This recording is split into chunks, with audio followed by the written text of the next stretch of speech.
On Wednesday, March the 3rd here. I just kind of finished this video and then something went wrong and it's probably okay that it did because I gave some wrong information in it. So I got the right information now. But just before we get there, let me just say I've been studying through our sermon text for this Sunday, which is 1 Corinthians 6, 12 to 20. And man, this is a tough passage, not because the truth in it is difficult, but because the implications in it are difficult. One of the things that the church probably always will struggle with is how much to stand out from the world. Uh, and by that, what I mean is culture impacts all of us, and things become very normal. And sometimes the Bible speaks very against some of those normal things, but because they're so normal, we kind of give it a pass, or we don't take it as seriously as maybe we should. Well, the text here this Sunday is going to really point the finger at our own hearts and consider some very difficult things. So I'm actually quite looking forward to finishing the study on this and going through it with you all on Sunday morning. I hope it serves as an encouragement, but not just in like a happy encouragement kind of way, in a conviction kind of where we look at our hearts, we evaluate, we consider, and we grow in our Christ likeness through what the text is going to say. So looking forward to that. Um, Also, you probably on Monday saw the updates as far as Alberta cautiously entering into stage 2 or step 2 or whatever it's called. And from a church standpoint, it certainly wasn't where I had hoped it would be. Now they are talking about ongoing evaluation of step 2. But step 3 potentially could happen as early as March 22nd if hospitalizations in our number or our value are down.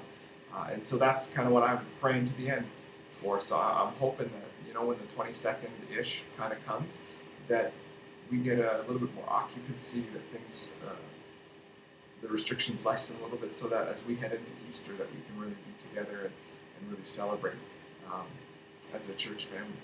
So I'm looking forward to that, knowing that I'm not in any kind of control here and only God is. That being said, there is another thing that a few of the ladies in the church have been planning over the last number of months here. And it's an in-person type of thing. Zoom has been, I was going to say great, but, I don't know that any of us love Zoom. It's a good option for us to be able to connect still in these times, but it can't replace face-to-face, and it's not meant to.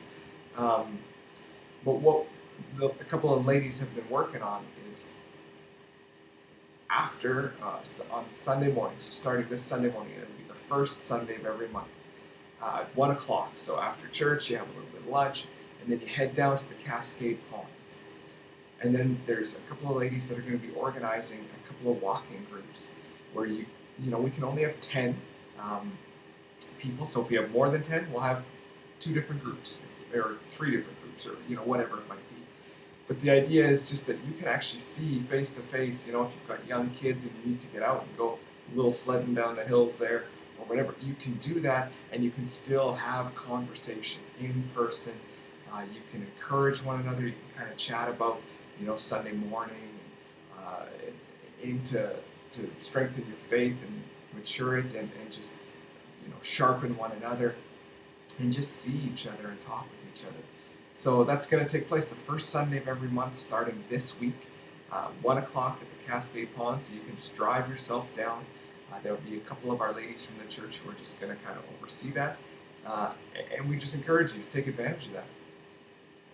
It's an opportunity that I know some of you would just love to be able to just, go for a little walk around the ponds there with a few other people that you can just talk with and see and encourage. So that's something that we're going to be doing, and hopefully, as the weather is indicating these next few days, the weather's kind of turning a corner. Now, my guess, right, it's probably false spring, but it's a reminder that spring is coming, and then more of these things can be taking place outside. Last year we did our young adult Bible study outside in the parking lot in a big circle, and we found that so much better and more enjoyable. And so hopefully some of those things can start happening soon. Looking forward to worshiping with you guys this Sunday. Yeah, hope you have a wonderful week, and we'll talk to you again.